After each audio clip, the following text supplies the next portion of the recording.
কাযাবা, যখন কথা বলে মিথ্যা কথা বলে।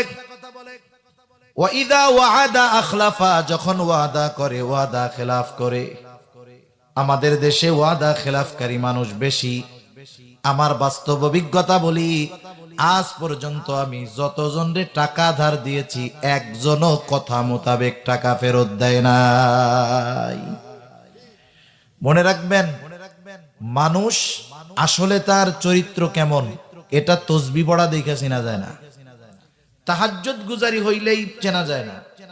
একটা মানুষকে বাস্তবে চিনতে হলে লেনদেনের মাধ্যমে আসলে মানুষ চেনা যায়, যে এই লোকটা আসলেও ভালো কিনা। এটা বুঝবেন কিসের মাধ্যমে? লেনদেনের মাধ্যমে। সেজন্য ওয়াদা খেলাফ করে, যখন ওয়াদা করে ওয়াদা খেলাফ করে। 3 নাম্বার, ইদা তুমিনা খানা, আমানতের খেয়ানত করে। 4 নাম্বার আর একটা হাদিসে বাড়ায়া আসছে, ওয়া ইদা তাখাসামা ফাজারা, তার সাথে যখন কারো একটু ঝগড়া বিবাদ হয়, তর্ক বিতর্ক হয়, অশ্লীল মন্দ বকাঝকা করে। এবার একটু ভাইবা চিন্তা জবাব দিবেন। এই যে 4টা দোষ মুনাফিকের আলামত, আমাদের অঞ্চলে নামাজি হাজি এরকম মানুষের মধ্যেও এই 4 দোষ আছে। আপনাদের এলাকায় তো নাই মনে হয়, আলহামদুলিল্লাহ। নবীজি বলেন যার মধ্যে এইগুলা আছে, হায় হায়, এটা তো মুনাফিক। যার মধ্যে কমপক্ষে একটাও আছে, একটা ত্রুটিও আছে, আলামত আছে মুনাফিকের, কমপক্ষে সে মুনাফিকের একটা আলামত বহন করতেছে নিজের মধ্যে। এখন বলেন তো, মিথ্যা বলা কি গুনাহ বলেন তো? ও যদি জীবনের সাথে এই মিথ্যাকে মিলায় নেয়, মনে করে এটা পার্ট অফ লাইফ, জীবনের একটা অংশ, অসুবিধা নেই। তাহলে যেটাকে আল্লাহ হারাম করছেন ওটাকে যদি কেউ বৈধ মনে করে, বলেন তো তার ঈমান থাকে না চলে যায়? সমাজে অনেক মানুষ আছে মিথ্যাকে তারা জীবনের অংশ মনে করে। অনেক ব্যবসায়ী আছে, জিজ্ঞাসা করবেন বলবে হুজুর এত সুফিগিরি দেখেন, মিথ্যা ছাড়া ব্যবসা চলেই না। ও মনে করে তার ব্যবসা চালানোর জন্য মিথ্যা বৈধ, নাউজুবিল্লাহ বলেন। এখন যে হারামকে নিজের জন্য বা বৈধ মনে করলো, বলেন তো তার ঈমান থাকে না যায়? মুনাফিকের আলামত গুলো হলো ঈমান বিধ্বংসী আলামত। এগুলো যদি আমার আপনার চরিত্রের সাথে মিশে যায়, ঈমানকে ধ্বংস করে দিতে পারে। এই মুনাফিকের আলামত গুলোর মধ্যে অন্যতম এক আলামত হলো আমানতের খেয়ানত করা। নবীজি সেই জন্য বলেন, আমানতদারিতা যার মধ্যে নাই তার ঈমান নাই। শুধু তাই না, প্রত্যেকটা মুমিনকে পরিপূর্ণ আমানতদার হওয়ার নির্দেশ দিয়েছেন কে? এজন্য আমাদের বলেন আমানতদার হওয়া জরুরি কিনা? ঈমানের সাথে সম্পৃক্ত বিষয়। সাধারণ নফল আমল আপনি না করলেন সওয়াব হবে না, না করার কারণে গুনাহ হবে না। কিন্তু আমানতদারিতা এমন এক বিষয়, এটাকে বাদ দেওয়ার কোনো সুযোগ নাই। এটা ঈমানের সাথে লাইগা থাকার এক বিষয়। যদি এটা আমার থেকে ছুটে যায়, আমার ঈমানের মধ্যে ত্রুটি চলে আসবে। সেজন্য আমাদের সকলকে আমানতদার হওয়ার দরকার। আমানতদার হওয়ার জন্য যেই জিনিসগুলো দরকার, আমাকে আপনাকে জানতে হবে কোথায় কোথায় আমানতদারিতা আছে। 1 নাম্বার, আমানতদারিতা হয় লেনদেনের মধ্যে, আদান প্রদানের মধ্যে। কেউ আমার কাছে আপনার কাছে সম্পদ রেখেছে, দায়িত্ব হলো যথাযথভাবে তার সম্পদ যথাসময়ে ফিরায়া দেওয়া। এটা আমার আপনার দায়িত্ব, তার চেয়ে নেওয়া দায়িত্ব নয়। শুধু আমানতের সম্পদের ক্ষেত্রে নয়, আমার আপনার কাছে যদি কারো হক থাকে, সে ভাই হোক, বোন হোক, চাচা হোক, ফুফু হোক, প্রতিবেশী হোক, আত্মীয় স্বজন হোক, তার জানা থাকুক আর না জানা থাকুক, সে মনে রাখুক আর ভুলে যাক, আমার আপনার উপরে আল্লাহ তাআলার নির্দেশ হলো তোমরা নিজ দায়িত্বে তার আমানতের বস্তু তাকে ফিরায়া দাও। যে প্রাপ্ত হকদার, যে তার মনে থাক আর না থাক, আল্লাহর নির্দেশ আমাদের উপর যে আমরা তাকে ফিরায়া দিব। কিন্তু আফসোসের ব্যাপার হইল আমরা হলো আরেকজনেরটা জোর করে খাওয়াই অভ্যস্ত। আর যে পায় তার যদি মনে না থাকে, দেওয়া তো বহুত দূর, এটা আমরা জায়েজ মনে করে খাই। কথা বুঝেন না? মনে করেন এক লোক গেছে বাজারে, দোকান থেকে বাকি কিছু সদাই আনছে। আমি নইলে একজন, দোকানদারের কাছে তো গেছে 10 জন। 500 টাকার বাজার কিনছে, বলতেছে ভাই খাতায় লেখা রাখেন, আমি পরে এসে দিয়ে দিব না।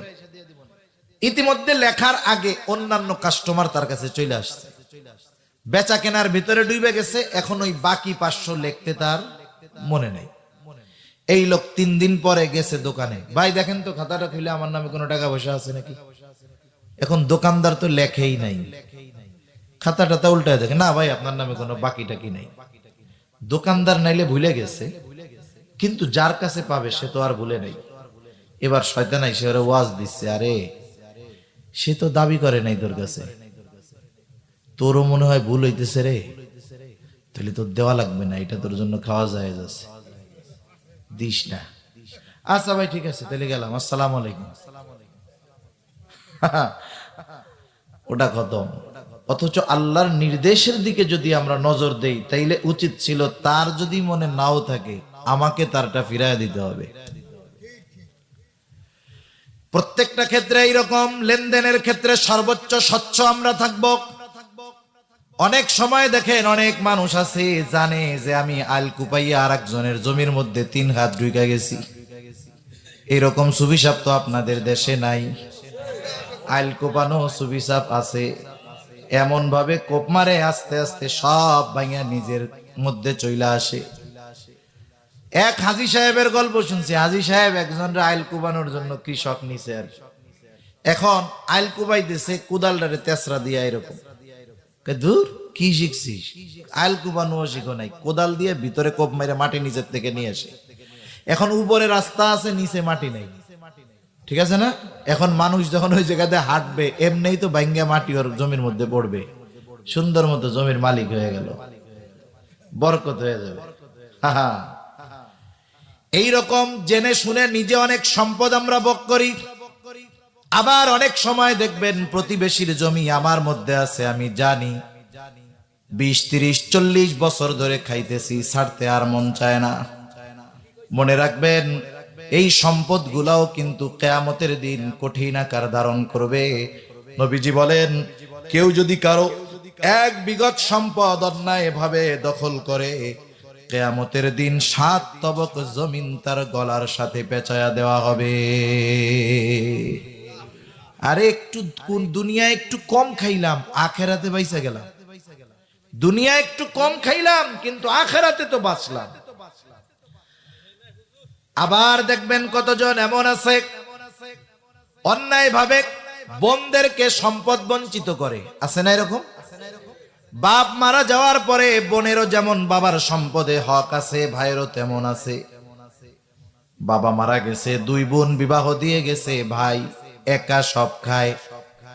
6 মাসে বছরে 1 বার 2 বার ভাগ্না ভাগ্নিরা আসে, খুশি সুন্দর মতো কাঁঠাল দুধ আম খাওয়ায়া বাড়িতে পাঠায়া দেয়। 15 বছর খাইছে আরামে। 15 বছর পর 2 বোন এসে যখন ভাইয়ের থেকে নিজেদের হকটা ফেরত চায়, কোনো ভাই দেখা যাবে না খুশি মনে বোনের সম্পদটা তাকে ফিরায়া দেয়, কেউ দেয় না।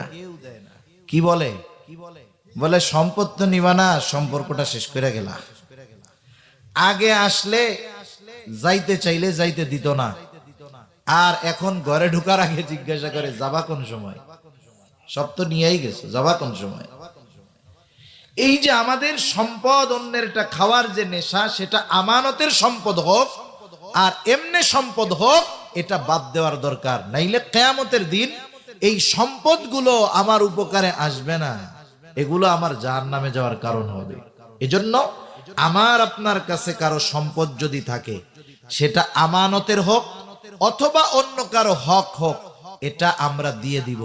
নবীজিও ভয় পাইতেন যে আমি দুনিয়া থেকে যাওয়ার সময় যেন কারো বিন্দু পরিমাণ হক আমার আপনার উপরে না থাকে। এই বিষয়টা খেয়াল রাখবো ইনশাআল্লাহ। রাখা যাবে না? আল্লাহ তাআলা বরকত দিবে।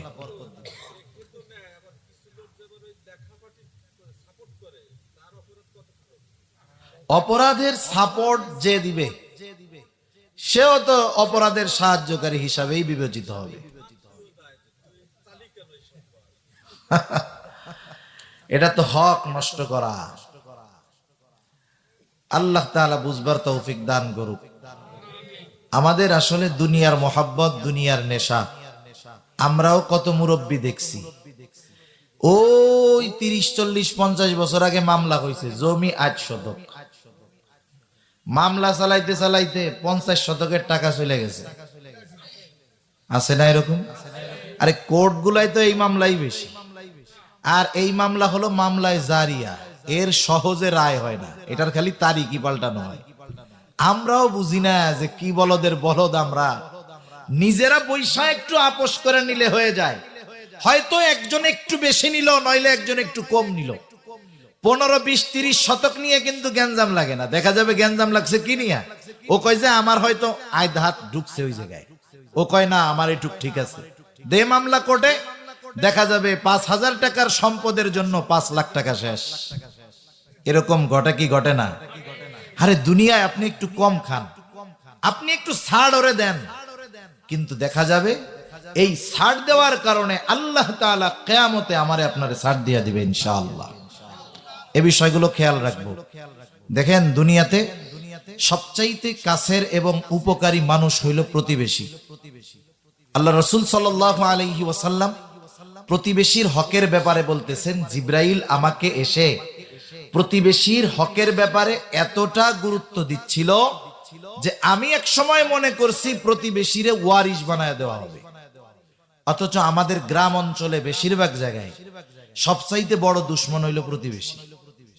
একটার সাথে একটা বনে না, একজন আর একজনের চেহারা দেখতে পারে না, অথচ অনেকে গর্ব করে বলে আমার সিনেমার কেডা, আমার ভাই এতগুলো অফিসার, আমার আত্মীয় স্বজন বড় বড় চাকরি করে, ঢাকা শহরে থাকে। বলেন তো, আপনার ঘরে যদি আগুন লেগে যায়, আল্লাহ না করুক, এখন আপনার এই বিপদে আপনার সবচেয়ে কাছে কে? প্রতিবেশী। ওরা যদি চিন্তা করে এখন তোর ওই বড় অফিসার ভাই এসে আগুন নিবাক, আমরা খেলা দেখি।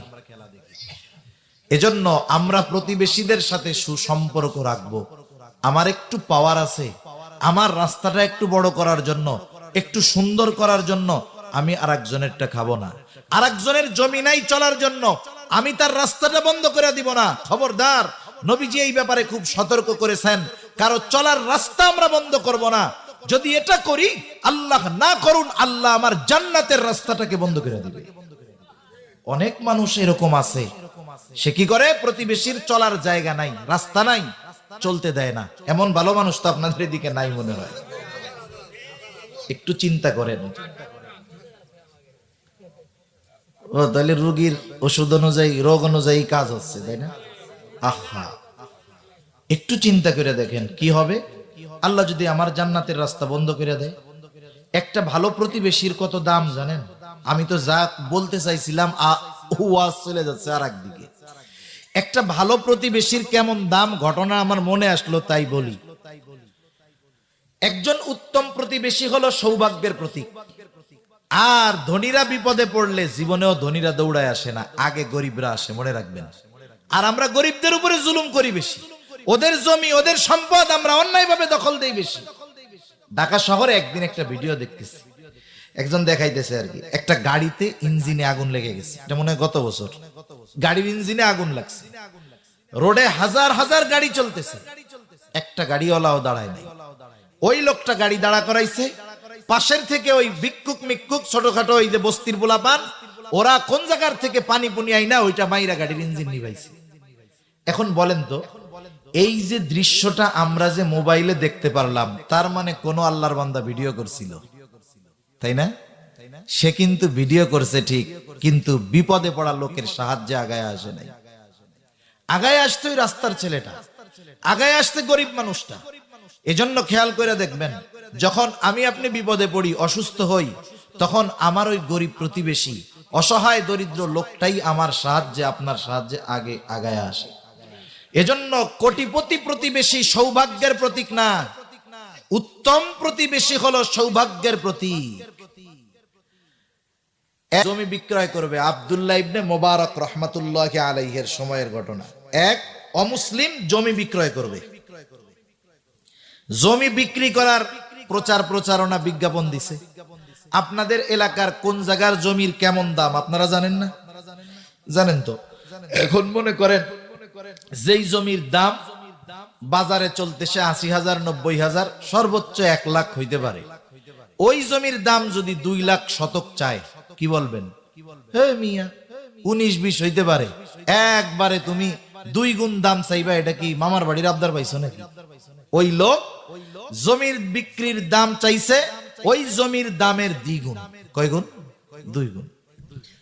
মানুষেরা এবার এসে জিজ্ঞাসা করে, কি ব্যাপার মিয়া, তুমি এই জমি বিক্রয় করবা, জমির দাম কেন 2 গুণ চাও? মানুষেরা তাকে তিরস্কার করতেছে যে তুমি কি মামার বাড়ির আবদার পাইছো, যা চাইবা মানুষ তোমারে তাই দিবে। এইবার ওই অমুসলিম লোকটা বলে, শোনো, আমার এই জমির গুণগান যদি তোমরা জানো, তাইলে এর চাইতে বেশি দাম দিয়ে তোমরা কিনতে রাজি হবা। বলে, কি তোমার জমির ফজিলত এইটা কও। ওই লোকটা বলতেছে, শোনো, আমার এই জমি কিনলে শুধু তুমি জমির মালিক হবা তা নয়, এই জমি কেনার মাধ্যমে তুমি আব্দুল্লাহ ইবনে মোবারকের প্রতিবেশী হয়ে যাইতে পারবা। এইবার মানুষ 2 গুণ দাম দিয়ে ওই জমি কেনার জন্য প্রতিযোগিতা শুরু করে দিচ্ছে। সেজন্য আমরা উত্তম প্রতিবেশী হব। আরেকজনকে একটু ছাড় দিয়ে হলেও, আমি একটু কম খেয়ে হলেও এই দুনিয়ার হায়াতটা যদি পার করে দিতে পারি, অন্যকে যে সুযোগ দিলাম, একটু ছাড় দিলাম, এর বিনিময় আল্লাহ আমাকে পরকালে দিবেন না, এটা হতেই পারে না। এজন্য বোনরা যখন সম্পদের জন্য আসে, আমরা পারলে একটু বাড়ায়া দিয়ে দিব, অসুবিধা কোথায়? আল্লাহ তাআলা বরকত দিবে ইনশাআল্লাহ। তা যে কথার থেকে এত কথা আসলো, যে 1 নম্বরে আমানতদারিতা হয় লেনদেনের মধ্যে, আদান প্রদানের মধ্যে। আমরা লেনদেনের ক্ষেত্রে স্বচ্ছ থাকবো সব সময়। আমার আপনার কাছে যদি কেউ আমানত রাখে, হুবহু ওই আমানতের বস্তুটাকেই আমরা সংরক্ষণ করি। 2 নম্বর কথার মধ্যে হয় আমানত। শুধু লেনদেনের ক্ষেত্রে আমানত নয়, বরং কথাও কিন্তু আমানত হয়। রাসূলুল্লাহ সাল্লাল্লাহু আলাইহি ওয়াসাল্লাম বলেন, ইযা হাদ্দাসার রাজুলু সুম্মা ইলতাফাতা ফাহিয়া আমানাতুন। যখন কারো কাছে কোনো কথা বলা হয় আর এদিকে সেদিকে তাকানো হয়, ফাহিয়া আমানাতুন, ওই কথাটাও আমানত হয়ে যায়। মনে করেন একজন আইসা আমার আপনার কাছে একটা কথা বলতেছে আর ডানে বামে তাকাইতেছে, এর দ্বারা কি বুঝবো? লোকটা ডানে বামে তাকিয়ে আমার কাছে কথাটা বলার দ্বারা এটাই বুঝবো যে ও চায় না আমি ছাড়া এই কথা আর কেউ শুনতে পাক। কিন্তু আমাদের অভ্যাস হইল ফুলের ব্যতিক্রম। কেউ যদি আমার আপনার কাছে কোনো কথা বলার পরে বলে, যদি চাচা আপনার কাছে বললাম, আপনি আর কারো কাছে বইলেন না। অসুবিধা হইল, যতক্ষণ আমি ওই কথা আর একজনের কাছে না বলি, ততক্ষণ আমার পেটের কথা আর হজম হয় না।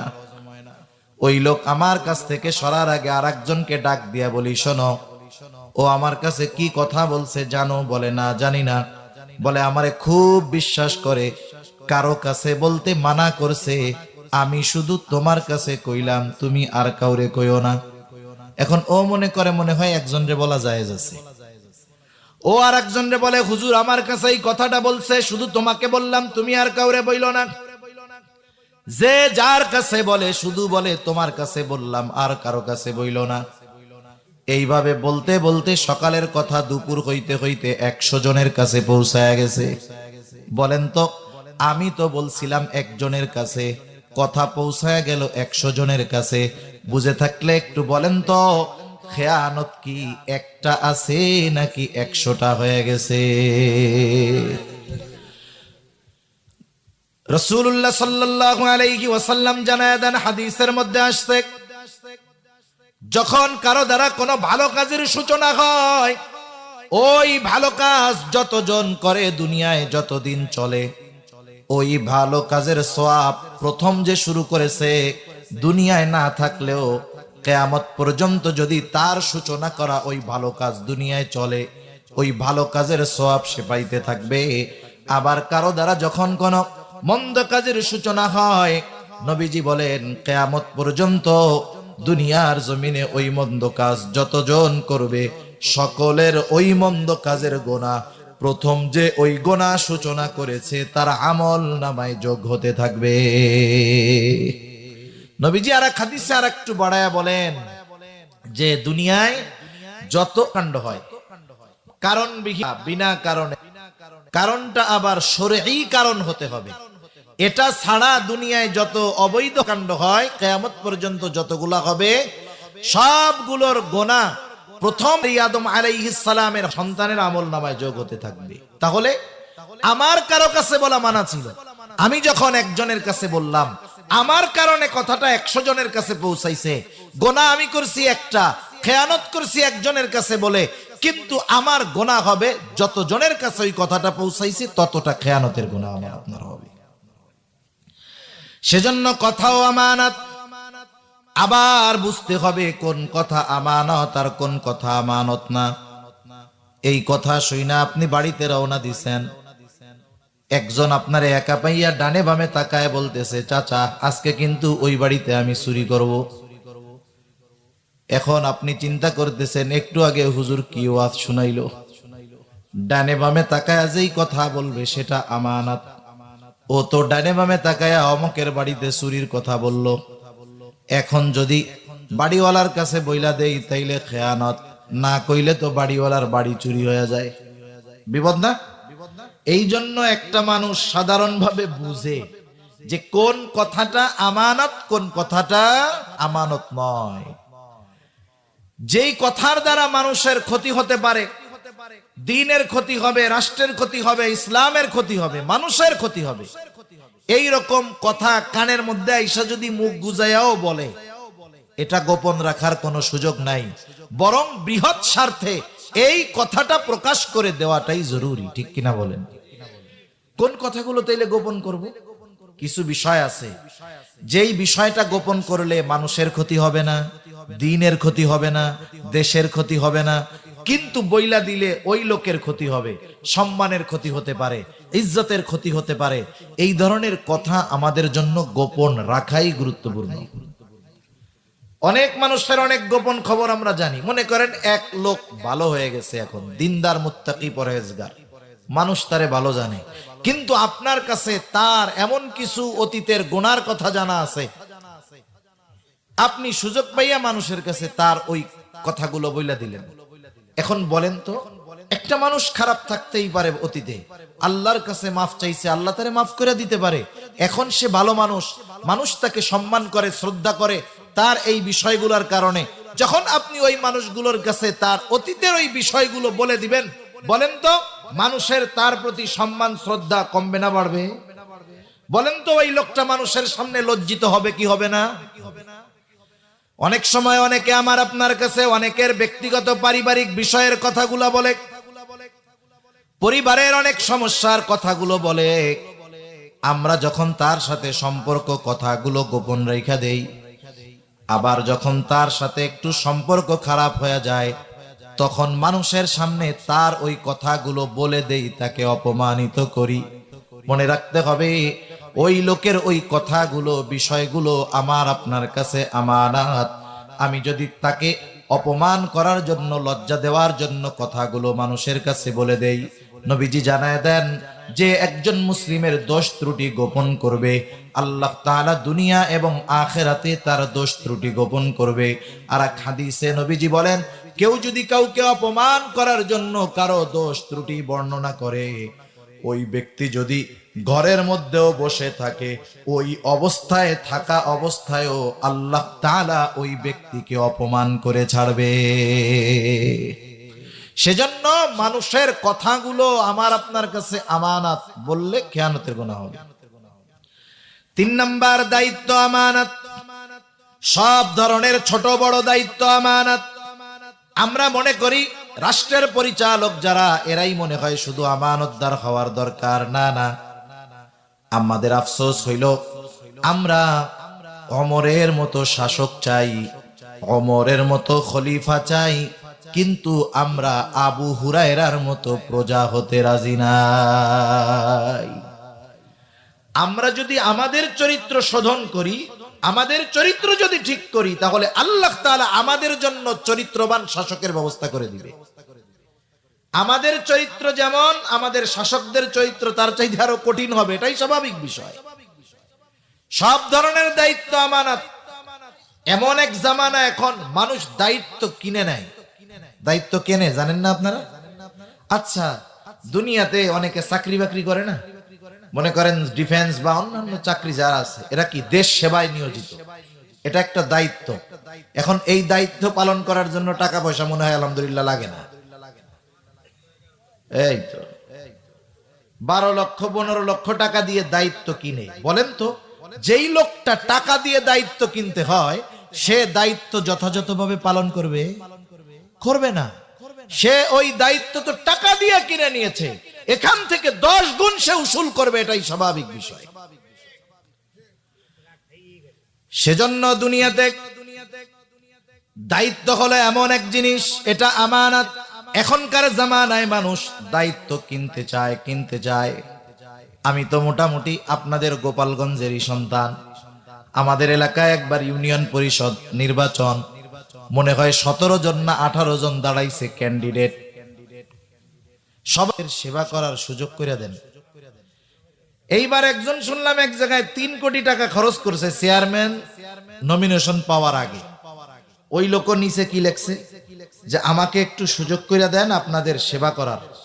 এখন বলেন তো, যেই লোক মার্কা কিনতে 3 কোটি টাকা ব্যয় করতে পারে, ওর কি মার্কা নিয়ে জয়ী হইয়ে কি মানুষের সেবা করা লাগবে নাকি? ও তো 3 কোটি টাকা দিয়েই সেবা করতে পারতো।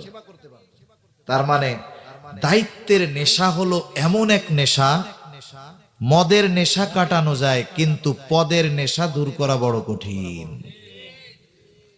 মানুষের পদ পদবি চেয়ারের নেশা এমন এক নেশা যে মাদকাসক্ত, তাকে আপনি পরিবর্তন করতে পারবেন, কিন্তু যাকে চেয়ারের নেশা পদের নেশা পেয়ে বসতে, এর এই নেশা দূর করা খুব কঠিন। এজন্য মানুষ দায়িত্ব নিতে চায়। এখন আগে এক সাহাবীর ব্যাপারে বর্ণনা আছে যে ওনার অনুপস্থিতিতে মজলিসের মধ্যে আলোচনা হয়েছে যে ওই দায়িত্বটা অমুকরে দিলে ভালো হয়।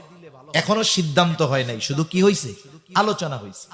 তা আলোচনার মধ্যে যারা ছিল ওর একজন আইসা ওই সাহাবীরে বলছে যে আজকে তো ওই মজলিসে আলোচনা হইলো, তোমাকে ওই দায়িত্ব দেওয়ার ব্যাপারে একটা আলোচনা হইতেছে। দায়িত্ব কিন্তু দেয় নাই। আমরা তো দায়িত্ব পাওয়ার কথা শুনলে খুশি হইতাম। ওই সাহাবী চিন্তা করতেছে, হায় রে, আলোচনা যেহেতু উঠছে, যদি দায়িত্ব দিয়া দেয় তাহলে কি করব? ও এই চিন্তায় রাতের বেলায় গাঠি গুঠি নিয়ে এলাকা ছেড়ে চলে গেছে। জোর করে দায়িত্ব দিতে পারে নাই। আমার আপনার কলিজার টুকরা ইমাম আজম আবু হানিফা রাহমাতুল্লাহি আলাইহি, খলিফা মনসুর ইমাম আবু হানিফাকে বলতেছে আপনি প্রধান বিচারকের দায়িত্ব নেন, প্রধান বিচারপতির দায়িত্ব নেন। হযরত আবু হানিফা রাহমাতুল্লাহি আলাইহি সকলের সামনে খলিফার এই প্রস্তাবকে ফিরায়া দিলেন। খলিফা রাগান্বিত হয়ে ইমাম আবু হানিফার গায়ে চাবুক দিয়ে একটা আঘাত করল। খলিফা মনসুর রাজপ্রাসাদে ফিরে যাবার পর খলিফা মনসুরের চাচা বলতেছে, ও মনসুর, কাজটা তুমি ভালো করো নাই। ইমাম আবু হানিফার গায়ে আঘাত করেছো, কাজ ভালো করো নাই, তার কাছে তুমি ক্ষমা চাও। খলিফা রাগান্বিত অবস্থায় চাবুক দিয়া বাড়ি মারছে, এখন তো রাগ নাই। মানুষ যখন রাগান্বিত অবস্থায় থাকে সে এমন কিছু কাজ করে বসে, যখন রাগহীন অবস্থায় থাকে সে কখনোই ওই বিষয়টা কল্পনাও করে না।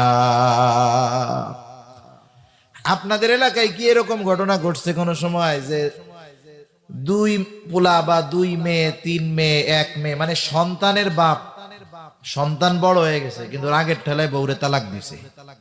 এরকম ঘটনা 2-1টা ঘটে আপনাদের দেশে? ঘটে না? ঘটে। বলেন তো, মানুষ কি তালাক কি বড় কোনো বিষয় নিয়ে দেয় নাকি? দেয় না। তালাক দেয় একেবারে ছোট্ট বিষয় থেকে সূত্রপাত হয়, একেবারে ছোট বিষয় থেকে শুরু হয়।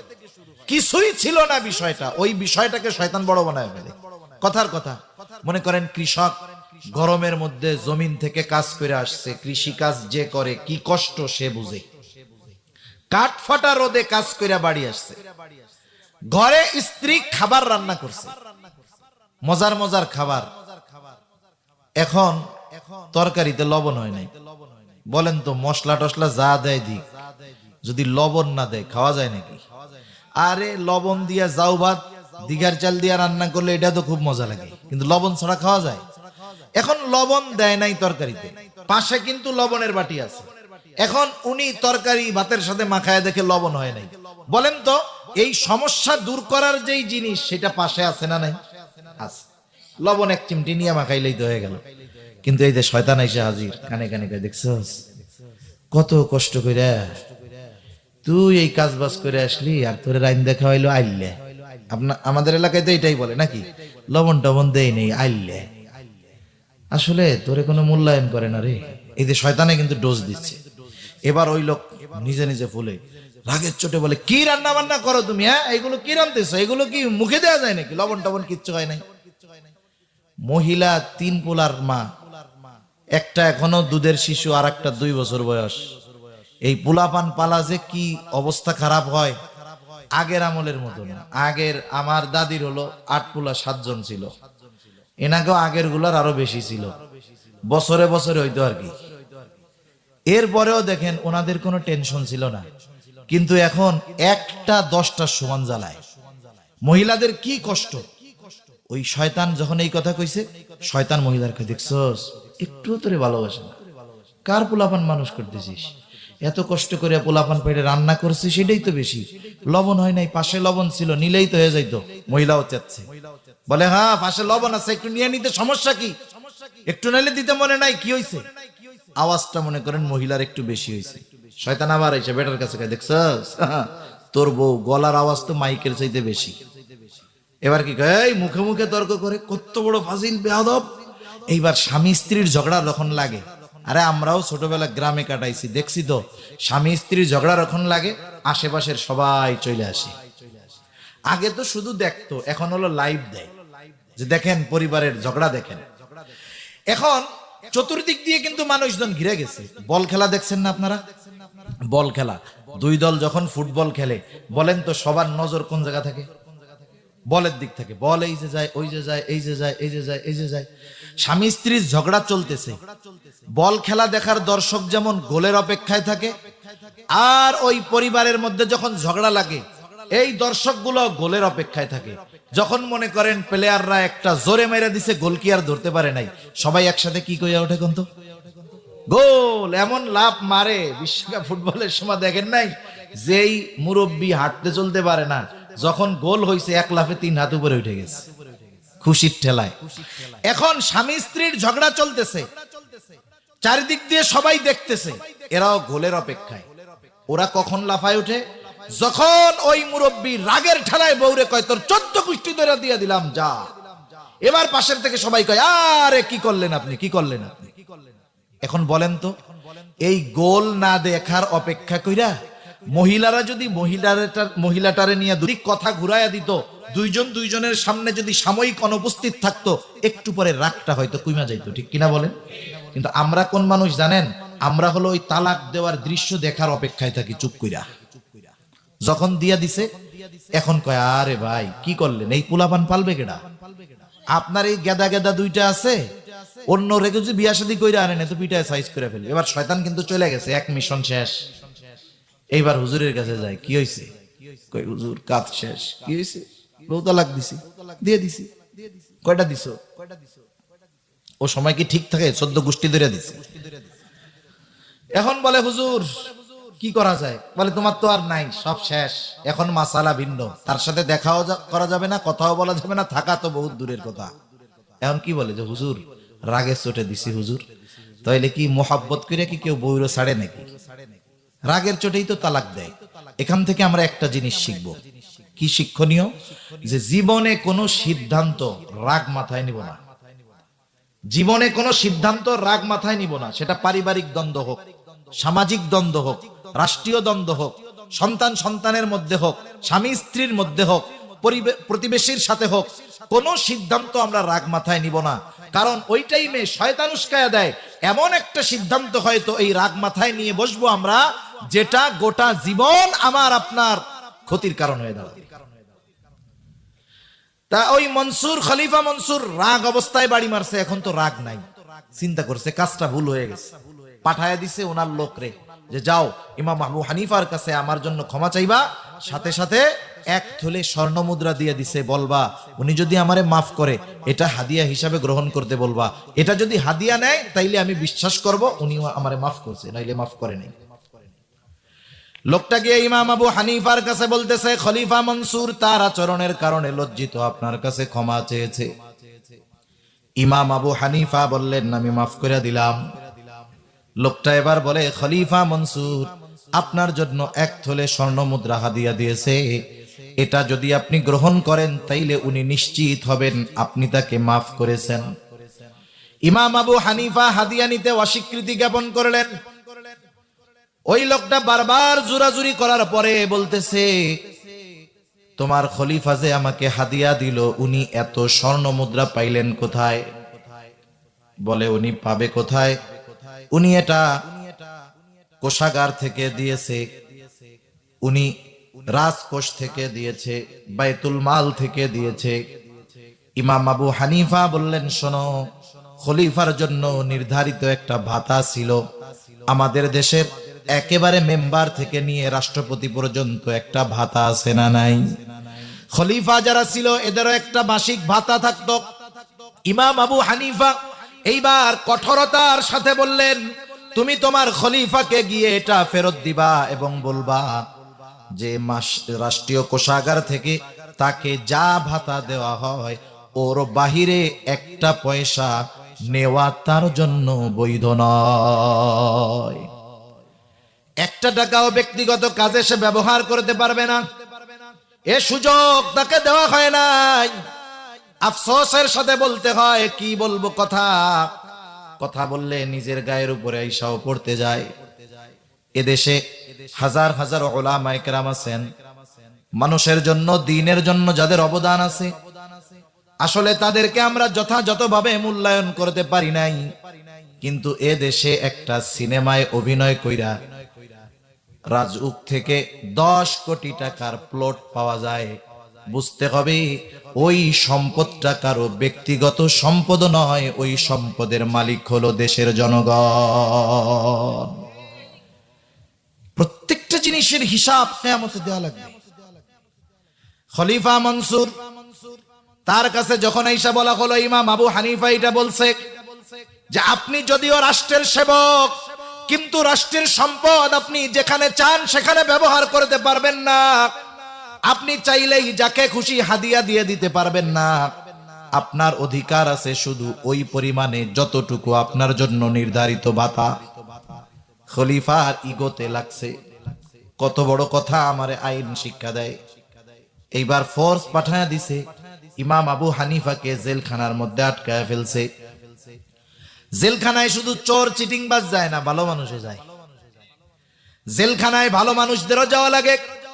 জেলখানায় তো নবীরাও গেছে, অতীতের মানুষরাও গেছে। কিয়ামত পর্যন্ত জালেমের জেলের মধ্যে উলামায়ে কেরাম, ভালো মানুষদের যাওয়া লাগতে পারে, স্বাভাবিক বিষয়। এই জন্য আমরা অনেক সময় বুঝি না, আমরা মনে করি জেলে গেলেই মনে হয় খারাপ মানুষ। বিষয়টা এমন না। ইমাম আবু হানিফাকে আটকায় দিছে, প্রতিদিন চাবুক দিয়ে বাড়ি মারা হতো, আঘাত করা হতো, আর বলা হতো, ইমাম আবু হানিফা আপনি যদি প্রধান বিচারকের দায়িত্ব গ্রহণ করেন ছেড়ে দেওয়া হবে। উনি প্রধান বিচারকের দায়িত্ব গ্রহণ করেন নাই। ঐতিহাসিকদের থেকে 2টা মত পাওয়া যায়। একটা হলো ওনাকে জেলখানার মধ্যে খাবারে বিষ প্রয়োগ করে হত্যা করা হলো, আর একটা হলো উনি যখন প্রচন্ড অসুস্থ হয়ে গেলেন বাড়িতে পাঠায় দেওয়া হলো, গৃহবন্দী করে ফেলা হলো। ওই অবস্থায় তিনি দুনিয়া থেকে বিদায় নিলেন। ওনার ছাত্ররা ওনারে জিজ্ঞাসা করছে, ও ইমাম আজম আবু হানিফা, আপনাকে প্রধান বিচারকের দায়িত্ব গ্রহণ করতে বলা হলো, যোগ্যতা থাকা সত্ত্বেও কেন আপনি গ্রহণ করেন নাই? আপনি তো যোগ্য ব্যক্তি ছিলেন, অযোগ্য ছিলেন না। আপনি চাবুকের আঘাত সহ্য করলেন, কিন্তু আপনি এই দায়িত্ব গ্রহণ করলেন না, কারণ কি? ইমাম আবু হানিফা বললেন, শোনো, আমি যেই দায়িত্ব নেই নাই, ওই দায়িত্বের ব্যাপারে আল্লাহ কিয়ামতের দিন আমাকে জিজ্ঞাসা করবে না। কিন্তু যদি কোনো দায়িত্ব নেই, ওই দায়িত্বের ব্যাপারে আল্লাহ জিজ্ঞাসা করবে। আমি যদি প্রধান বিচারকের দায়িত্ব নিতাম, বিচার কার্য পরিচালনা করতে গিয়ে যদি কারো হক নষ্ট হয়ে যাইত, কিয়ামতের দিন আমাকে খেয়ানতের বোঝা নিয়ে আল্লাহর সামনে দাঁড়ানো লাগতো। আবু দাউদের হাদিস, নবীজি বলেন, আমাদের মধ্যে যখন কাউকে কোনো দায়িত্ব দেওয়া হয়, কেউ যদি ওই দায়িত্বের সুচ পরিমাণ খেয়ানত করে, সুচ পরিমাণ চিন্তা করে দেখেন, একটা সুচ কয় টাকা, কতটুকু জায়গা খাইতে পারে। নবীজি বলেন কেউ যদি সুচ পরিমাণ খেয়ানত করে, কিয়ামতের দিন ওই লোকটা খেয়ানতের বোঝা নিয়ে আল্লাহর সামনে হাজির হবে। এজন্য দায়িত্ব যত বড়, খেয়ানতটা তত বড় হয়। পরিমাণ বড় হওয়া লাগে না, পরিমাণ একই থাক, কিন্তু দায়িত্বের কারণে খেয়ানতের পরিধি বেড়ে যায়। কেমনে বেড়ে যায়? কথার কথা ধরেন, আমি এমনি বোঝানোর জন্য বলতেছি। মনে করেন এক ওয়ার্ডে 100 জন লোকের জন্য গম আসছে। কয়শো জন? একটু জবাব দেন, কয়শো জন? 100 জন। শরিকি সম্পদের মাসালা হইল, একটা জমিন 1 শতক, এই জমিনে হকদার আছে 10 জন। কয়জন? 1 মুঠ মাটি উঠাইছেন। বলেন তো এই 1 মুঠ মাটিতে কয়জনের হক আছে? কারণ এটা এখনো কি হয় নাই, বন্টন হয় নাই, ভাগ হয় নাই। এই জন্য শরিকি জমির বিষয়টা খুব কঠিন। আমাদের অঞ্চলে কত জায়গায় দেখি জমিতে ফসল টসল লাগাই রাখছে, ওরা নিজের মনে করে পেঁয়াজ উঠে, রসুন উঠে, তরকারি উঠে খেয়ে ফেলে। এগুলো খুব খারাপ কাজ। যদি এক মালিক হয় তাইলে তো একজনের হক নষ্ট করলো, 10 জন হইলে 10 জনের। তা যেহেতু 100 জনের নামে গম আসছে, এখনো বন্টন হয় নাই, বলেন তো প্রতিটা গমের মধ্যে কয়জনের হক আছে? মনে করেন যারে দায়িত্ব দেওয়া হয়েছে ও একটা গম ওইখান থেকে সরায় ফেলছে। এখন আমারে বলেন গম সরাইছে কয়টা? যেহেতু বন্টন হয় নাই, হক নষ্ট হয়েছে কয়জনের? 100 জনের। গম কয়টা? একটা। এখন মনে করেন ইউনিয়ন পরিষদের গোডাউনে ওই ইউনিয়নের 1000 মানুষের জন্য গম আসছে। এখন মনে করেন বন্টন হওয়ার আগে ওইখান থেকে একজন একটা গম সরাইছে। গমের মালিক কয়জন বলেন তো? গম কয়টা? একজন সরাইছে, মেম্বার একটা, খেয়ানত হইছে 100 জনের সাথে। আর একজন ইউনিয়ন পরিষদের চেয়ারম্যানের ওই জায়গা থেকে সরাইছে। গম কয়টা? চেয়ারম্যান বড় না মেম্বার বড়? চেয়ারম্যানও সরাইছে একটা, কিন্তু চেয়ারম্যানের খেয়ানত হইছে 1000। মনে করেন এক দেশে 100 কোটি মানুষ আছে, রাষ্ট্রের যে রাষ্ট্রীয় কোষাগার, ওই জায়গার সম্পদের হকদার সবাই সমান, ধনী নাই গরিব নাই, সবাই সমান, সবার সমান হক। এখন বলেন ওই 100 কোটি যেই দেশে বসবাস করে, ওই 100 কোটির দেশের শাসক তার রাষ্ট্রীয় কোষাগার থেকে মাত্র 1টা টাকা সরাইছে, চুরি করছে। বলেন তো এই 1টা টাকা চুরি করানো বা সরানোর দ্বারা কত মানুষের হক নষ্ট করছে? তাহলে দায়িত্ব যত বড়, ওর খেয়ানতের পরিধিটা তাও হয় তত বড়। এজন্য যে কোনো দায়িত্বের ক্ষেত্রে আমাদেরকে সজাগ থাকতে হবে। আবার অনেকে মনে করতে পারে ওই সমস্ত দায়িত্ব আমাদের নাই, আমরা এই খেয়ানতগিরিও করি না। গ্রামেও করে। কেমনে করে? মনে করেন আপনাদের এলাকায় ধান লাগান না, ধান যার জমি আছে সে তো একা সব জমি নিড়াইতে টিড়াইতে পারে না। এখন জমিতে ধান লাগায় রাইখা আসলেই 3 মাস পরে গেলেই ধান পাওয়া যাবে না। 3 মাস যত্ন না নিলে 3 মাস পরে গিয়ে ধান না সব ঘাস পাওয়া যাবে। এখন ধানে একটু বড় হচ্ছে, এখন নিড়ানি দেওয়ার দরকার, নিড়ানি দিতে হবে। একজন কৃষক যে ভালো নিড়াইতে পারে, আপনি আপনার জমিতে নিড়ানি দেওয়ার জন্য আপনার ইমাম সাহেবরে বলবেন না যে ইমাম সাহেব হুজুর আপনার হলো মাসে বেতন 6000, ডেলি 200, আমরা তো এক কিষানি 500-600 টাকা, তাও সকালের থেকে দুপুর পর্যন্ত। এক কাজ করেন, আপনি আজকে জোহরের আগ পর্যন্ত আমার জমিনটা নিড়ায় দেন, 500 টাকা আপনার দিবানি। আপনি কি ইমাম সাহেবরে এই কথা বলবেন? আপনি জানেন যে জাইলার কাম কুষ্টা কাটা না, ওনার কাজ এইটা না।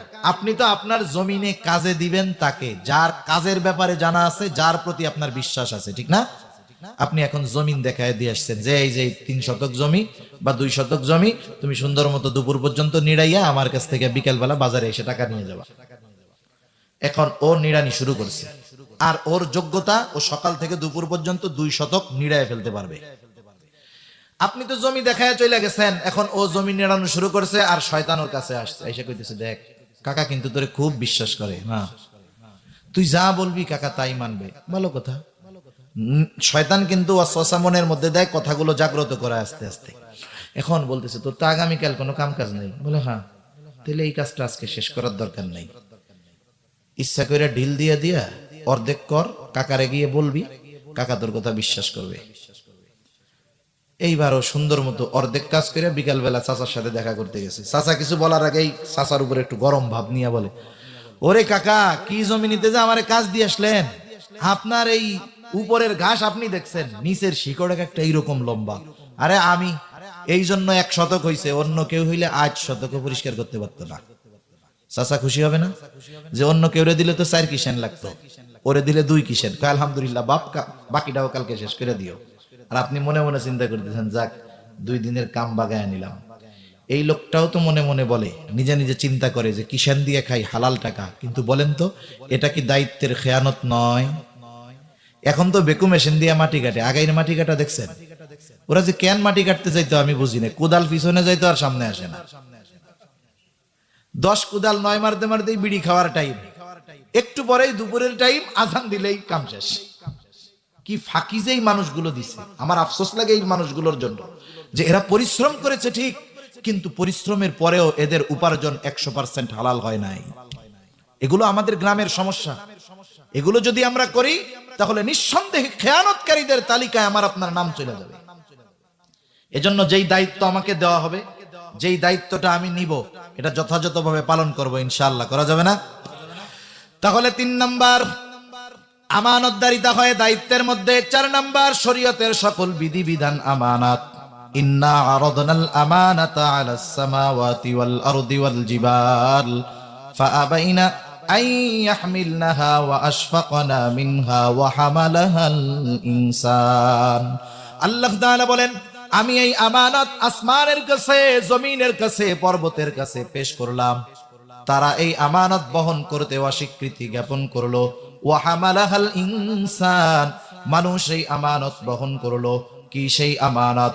কোন মুফাসসির বলেন সেই আমানত হলো কোরআন, কোন মুফাসসির বলেন সেই আমানত হলো শরীয়তের সকল বিধিবিধান। এক কথায় একই কথা, শরীয়তের সকল বিধিবিধান এটা আমাদের উপরে আমানত। আল্লাহ তাআলা যত আদেশ করেছেন সব আমানত, যত নিষেধ করেছেন সব আমানত। আদেশ কি? নামাজ পড়তে হবে, আদেশটা কার? এখন কেউ যদি নামাজ না পড়ে, বলেন তো নামাজ না পড়ার একটা গুনাহ আছে না নাই? একজন যখন নামাজ পড়ে না, 1 নম্বরে সে আল্লাহর আদেশ অমান্য করে, এর দ্বারা সে আল্লাহর আমানতের খেয়ানতকারী হিসাবে সাব্যস্ত হয়। 2 নাম্বার, নামাজটা না পড়ার যেই গুনাহ, সেই গুনাহ তার আমলনামায় যোগ হয়ে যায়। আবার নিষেধ, হারাম খায়ও না, কাউরে বকা দিও না, মিথ্যা কথা বইলো না। কেউ যদি এই নিষেধ অমান্য করে, এটা ছিল আমানত, খেয়ানতের গুনাহ হয়। 2 নাম্বার, আদেশ অমান্য কইরা যেই গুনাহটা করে ওইটার একটা পাপ, যেই কাজটা করে সেটার একটা গুনাহ তার আমলনামায় লেখা হয়। এই জন্য আল্লাহর যত আদেশ নিষেধ আছে সেগুলো আমানত। 5 নাম্বার, আমার আপনার জানমাল, এটাও আল্লাহর পক্ষ থেকে আমার আপনার কাছে আমানত। যদিও আল্লাহ তাআলা জানমাল ব্যবহারের অনুমতি দিয়েছেন, তবে এমন কোন জায়গায় জানমাল ব্যবহার করা যাবে না যাতে নাফরমানি হয়, যাতে আমার ক্ষতি হয়, যাতে মানুষের ক্ষতি হয়। মাঝে মধ্যে আমানতের, আল্লাহর দেওয়া আমানতের টাকা দিয়ে বিড়ি সিগারেট কিনে খাওয়া যাবে? যাবে? যাবে না। 1 নাম্বার অপচয়, 2 নাম্বার জানটাও তো আমানত, ওইটা খাওয়ার দ্বারা ক্ষতি হবে, তাহলে মালেরও খেয়ানত হবে, জানেরও খেয়ানত হবে। এগুলো আমরা বাদ দিব, এগুলো করা যাবে না। টাকা পয়সা দিয়ে সুদে লাগানো যাবে মাঝে মধ্যে, কি কোন? আল্লাহর টাকা সুদে লাগাই একটু বাড়াইলাম, এ কাম করা যাবে? গ্রামে ঘরে ঘরে সুদ পৌঁছায় গেছে, বেটা গোছাইতে বেটিরা সুদের কারবারি করে বেশি। আপনাদের সাথে তো আমি কথা বলে একটু মজা পাইতেছি, কারণ অন্যান্য জায়গায় গেলে তো পরিবেশ বুঝি না, কিন্তু এসব এলাকার পরিবেশ তো আলহামদুলিল্লাহ আমি ভালোই বুঝি। ঘরে ঘরে মহিলারা সুদের উপরে টাকা লাগায়। সুদ কবিরা গুনাহ। হ্যাঁ, এই তো কথা। মাটির ঘরে আর ভাল লাগে না, কবরস্থানে ইট দিয়ে পাকা করে শোয়াই রাখবে নাকি? আহা, মানুষ চিন্তা করে দেখেন, সুদ তো এমন এক পাপ, এমন এক জঘন্য পাপ। শুয়ারের গোশত কোন সময় জায়েজ হইতে পারে, হালাল হয় না। কি হইতে পারে? জায়েজ হইতে পারে। মদ হালাল হবে না কখনো, কারণ আল্লাহ যেটা হারাম করেছে সেটা কখনো কি হয় না? হালাল হয় না। কিন্তু কিছু হারাম আছে যেটা কিছু কিছু সময় জায়েজ হয়ে যায়। একজন মানুষ অসুস্থ, বিজ্ঞ দিনদার ডাক্তার বলছে এই রোগের ওষুধ হইল প্রতিদিন 1 কেজি শুয়ারের গোশত খাওয়াইতে হবে, নইলে কিন্তু মরবে। মুফতি সাহেবদের তো আমাদের দেশে অভাব নাই। বিজ্ঞ উলামায়ে কেরাম আছেন, আপনাদের এলাকার কৃতি সন্তান আছে আব্দুল্লাহ মাহমুদ, খুব ভালো জায়গা থেকে ইফতা পড়েছে, মুফতি হয়েছে, একজন যোগ্য মানুষ, বয়সে তরুণ হলেও কিন্তু যোগ্য আলেম। জিজ্ঞাসা করেন মুফতি সাহেবদের কাছে, কাউকে যদি কোনো দিনদার ডাক্তার বলে এনার মরণ ব্যাধি, দৈনিক 1 কেজি শুয়ারের গোস্ত খাওয়াইতে হবে, ওষুধ হিসাবে এটা তার জন্য খাওয়া জায়েজ। আপনি এমন জায়গায় সফরে গেছেন, হালাল খাবার কোনো কিছু নাই, হালাল পানীয় নাই, হালাল খাবার নাই, যা আছে হারাম, খাইতে হবে বিয়ার মদ পানির বদলে, নাইলে গলা ফাইটা কলিজার ছাতি ফাইটা মরবেন, না খাইয়া মরবেন। জীবন বাঁচানোর জন্য যতটুকু খাওয়া লাগবে ততটুকু জায়েজ। এখন বলেন তো, দুনিয়ার কোন রোগ হইলে ডাক্তার প্রেসক্রিপশনের মধ্যে লেখা দিবে অমুক এলাকার অমুকের এই রোগ তো হইছে, ওনারে যদি বাঁচাইতে হয় তাইলে মাসে মাসে সুদ খাওয়াইতে হবে। এইরকম 2-4টা রোগ এই দেশ না, গোটা দুনিয়ায় হওয়ার কোনো সুযোগ নাই। তাহলে দেখেন কিছু হারাম জায়েজ হয়ে যায় কারণে। যেমন দেখেন কেমনে হয়, কিছু হারাম হালাল হয়। এটা কেমনে হয়, হালাল কেমনে হয় এটা বলি। মনে করেন একজন বিবাহ করছে, বড় বোনের বিবাহ করছে, বলেন তো যেই মেয়েটারে বিবাহ করলো তার আপন ছোট বোন, বড় বোন বিবাহ বন্ধনে থাকা অবস্থায় তার জন্য তার শালীকে বিবাহ করা জায়েজ আছে? এটা হারাম না? নিঃসন্দেহে হারাম। কত পরিবারে এই হারাম সম্পর্ক জড়ায়া যায়, দেখা যায় বড় বোনরে ছাইড়া দিয়া ছোট বোনরে নিয়ে ভাগছে। এটা বেপরদার একটা ফলাফল আর কি, বেপরদার একটা ফলাফল। কত মা বাপ আছে ওনার মেয়েটারে পাঠায়, যাও দুলাভাইরে একটু শরবত পান করায় আসো। এই সমস্ত মা বাপ হলো খাঁটি দায়ুস। এগুলো কি বলেন না, খাঁটি দায়ুস। তা দেখেন এ কিন্তু বিবাহ বন্ধনে থাকা অবস্থায় ছোট বোন তার জন্য হারাম। এখন বড় বোন মারা গেছে, বলেন তো এখন ছোট বোনের বিবাহ করা তার জন্য হারাম না হালাল? এটা হলো কারণে হালাল হইল। আর ওই যে হারাম খাবার, এটা হারাম, এটা হালাল হবে না কখনো। কিন্তু ওই যে কিছু কারণে জায়েজ হইতে পারে। কিন্তু সুদ হইল এমন একটা হারাম, যেই হারাম হালাল তো বহুদূর, কখনো জায়েজ হওয়ার সুযোগ নেই। ঠিক কিনা কন? আমাদের সমাজে এই রোগগুলো আছে, টাকা পয়সা লাগানো অভ্যাস, এগুলো বাদ দিতে হবে। সুদের গুনাহ আর গু খাওয়ার গুনাহ কিন্তু এক না। কেউ যদি পায়খানা খায় শুধু তার পায়খানা খাওয়ার গুনাহ হবে, কিন্তু কেউ যদি 1 দিরহাম সুদ খায় তার মায়ের সাথে জেনা করার মতো গুনাহ হবে। নাউজুবিল্লাহ। দুইটার স্তর এক না, যদিও দুইটা হারাম, যদিও দুইটাই কবিরা গুনাহ, কিন্তু এর মধ্যে স্তর ভিন্ন। দেশে যারা পুলিশ, সবাই পুলিশ, ওই হাবিলদার রাস্তায় ঘুরে বেড়ানো আর আমাদের গোপালগঞ্জের হাবিবুর রহমান ডিআইজি সাহেব একই পুলিশ না? তফাৎ আছে না নাই? আছে, বুঝতে হবে এগুলো। কিয়ামতের দিন সুদখোর মাতাল অবস্থায়, টালমাটাল অবস্থায় উঠবে। কেন? ওর চেহারা দেখাই সবাই বুঝতে পারবে এটা দুনিয়ায় কি খাইতো, কোন সুদ খাইতো। এটা চেহারা দেখে বুঝতে পারবে। কেন এটা কেন হবে ওইরকম? মুফাসসিরিনে কেরাম বলেন যে সুদের গুনাহ হলো এমন জঘন্য গুনাহ যেটা খাইলে মায়ের সাথে জেনা করার মতো অপরাধ। এখন বলেন তো, দুনিয়ায় যার মস্তিষ্ক ঠিক আছে, বুদ্ধি শুদ্ধি ঠিক আছে, ও জীবনেও কি ওই কাজ করবে? যদি কেউ রে করতে বলে একবারে কল্লা ফলাই দিবে কুপাইয়া, অথচ ওই কাজ করবে না। কিন্তু ওই কাজের মতো অপরাধ সুদ থেকে সে ফিরে না। তার মানে সুদ যে খায় তার মস্তিষ্ক, যদি কেউ রে করতে বলে একবারে কল্লা ফলাই দিবে কুপাইয়া, অথচ ওই কাজ করবে না, কিন্তু ওই কাজের মতো অপরাধ সুদ থেকে সে ফিরে না। তার মানে সুদ যে খায় তার মস্তিষ্ক বিকৃত হয়ে গেছে। কিয়ামতের দিন ওই রকম উঠবে, আর মানুষেরা দেখা বুঝবে যে এই লোক আল্লাহর দেওয়া টাকা দিয়া দুনিয়ায় সুদে লাগাইতো। আল্লাহ তাআলা এই জঘন্য পাপ থেকে আমাদের হেফাজত করুক। আরো জোরে বলি আমিন। যেই ঘরে একবার কিস্তি ঢুকছে সেই ঘরের থেকে কিস্তি কিন্তু আর বাইর হয় না, এটা মনে রাখবেন। সে ঘর থেকে কিস্তি বের হয় না, ওর শেষ হবে হবে ভাব, আল্লাহ আর একটা গজব ওর উপরে দিয়ে দেয়। ও অসুস্থ হয়, নাইলে ওর বউ হয়, নাইলে ওর পোলাপান হয়, নাইলে ওর ভ্যান চুরি হয়, নাইলে ওর যে কোনো এক বিপদ ওর লেগেই থাকে, লেগেই থাকে, লেগেই থাকে, জীবনেও বের হয় না। সেজন্য এই গুনাহগুলো থেকে আমরা বাঁচবো ইনশাআল্লাহ। বলেন খাটে ইনশাআল্লাহ কইছেন তো? এই জানমাল আমার আপনার কাছে আমানত। আপনি আপনার পরিবারে খাওয়ান, কোনো অসুবিধা নাই। বরং এক বর্ণনার মধ্যে আসছে পরিবারের জন্য যা ব্যয় করা হয় সেটা সাদকা। দিন বিচার করবে, অবিচার করে, দুই ছেলের মধ্যে মীমাংসা করবে, বাপ ওই জায়গাও পার্সিয়ালিটি করে, আছে না নাই? আছে। গ্রাম্য সালিশ হয় না আপনাদের এইদিকে? আমাদের গ্রাম্য মুরব্বী চাচারা দাদারা কিছু সালিশ করে, এনারা কিন্তু খুব মজার মজার রসের কথা কয়। হায় হায়, এনারা যে কত বড় সিটিংবাজ আর কত বড় অবিচার করে এই লোকগুলো। আমি মনে করি যে দাড়ি পাইকে গেছে, চামড়া ঘুষায় গেছে, 70 বছর বয়স, এই লোকটার মধ্যে মরার ভয় নাই। আস্তাগফিরুল্লাহ। কিসের করাত জানি কয়, দুই পাশেই কাটে। কিসের করাত? রামের করাত। কিছু মুরব্বী আছে সালিশ করে, এরা রামের করাত, দুই পাশের থেকেই খায়। বাদীর কাছ থেকেও খায়, বিবাদীর কাছ থেকেও খায়।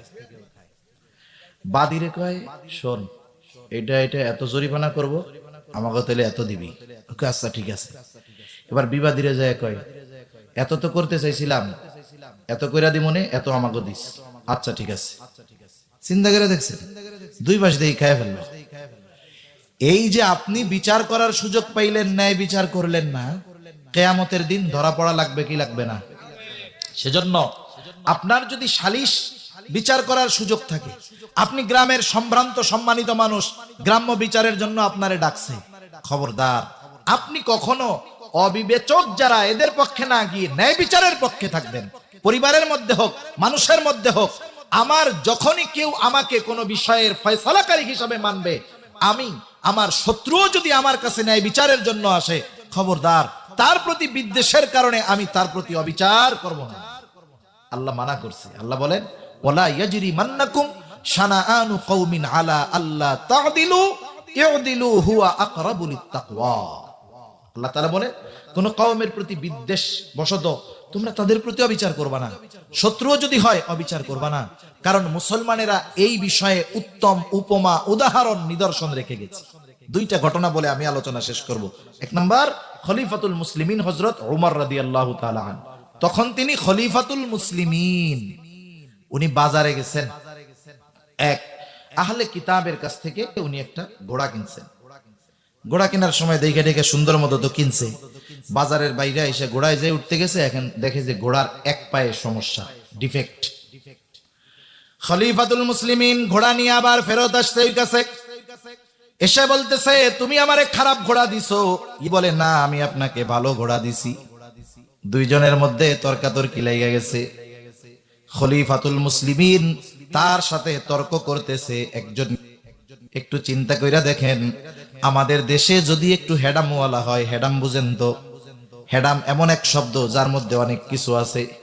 যদি একটু প্রভাবশালী হয়, পাতি নেতাও যদি হয়, তার চাইতে ছোট কেউ যদি ন্যায় ভাবে তার সাথে কোনো বিতর্ক করে, সে কিন্তু তার পাওয়ারটা প্রদর্শন করে। কত বড় সাহস, আমি অমুক ভাইয়ের লোক, আমার উপরে জোর করে কথা বলে না, এরকম সিনো আমার কলার টান দিয়ে ছিড়াই বেলায়। অথচ একজন অমুসলিম সে তর্ক করতেছে কার সাথে? খলিফাতুল মুসলিমিনের সাথে। গোটা পৃথিবীর স্থলভাগের 3 ভাগের 1 ভাগ যার আঙ্গুলের ইশারায় চলে, তার সাথে তর্ক করতেছে।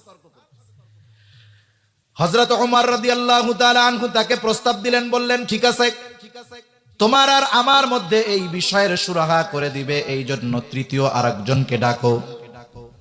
এই নিজের ধর্মের কাউকে ডাকে নাই, ডাকছে শুরাইহ। কে শুরাইহ? বলতেছে, খলিফাতুল মুসলিমিন, উনি আমার আপনার মাঝে সমস্যাকে সমাধান করে দিবে। এইবার শুরাইহ সুন্দরভাবে দুইজনের কথা একেবারে যথাযথভাবে শুনলেন। বিচারকের জন্য কিছু আদব আছে, কিছু করণীয় বিষয়গুলোর মধ্যে একটা হলো বাদী বিবাদী উভয়ের কথা সমগুরুত্ব সহকারে কথাগুলো শুনতে হবে। আমাদের যদি বাদী পাওয়ারফুল হয়, তাহলে বিবাদীর কোনো কথাই বিচারক শুনে। আবার যদি বিবাদী পাওয়ারফুল হয়, বাদী যে মামলা দিছে না, এর কোনো কথাই গোনায় ধরে না, বরং করে কয়, তুই বাইসা আসোস, আলহামদুলিল্লাহ, মামলাটা উঠাই ফেলা। আছে না নাই?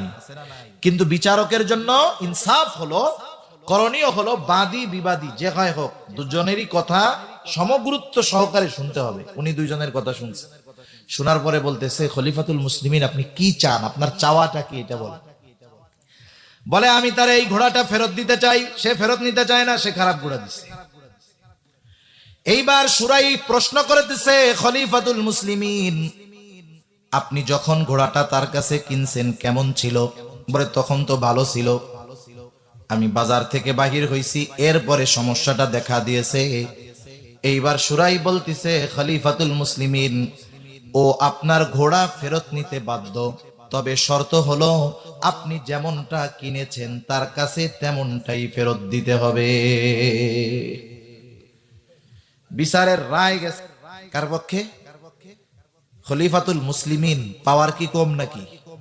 বিচারকরা কইতে পারতেন না, ওই মিয়া কি বিচার করলা? বিচারক তো তেল মারতে গিয়া কইতে পারতো, খলিফা আপনি ঠিক বলছেন, আপনি ঠিকই বলছেন। বাংলাদেশ না গোটা দুনিয়ায় হইলে তাই হইতো। এখন কি হইল? হযরত ওমর রাদিয়াল্লাহু তাআলা একটু চুপ হয়ে গেছে। একটু পরেই তিনি পরক্ষণেই বলতেছেন, হ্যাঁ এটাই ন্যায় বিচার। কি বললেন উনি? হ্যাঁ এটাই ন্যায় বিচার। আমাদের দেশের বিচারকরা যদি ন্যায় বিচার করে, বলেন তো পুরস্কার না তিরস্কার? আমেরিকা তো ভালোই তাইলে।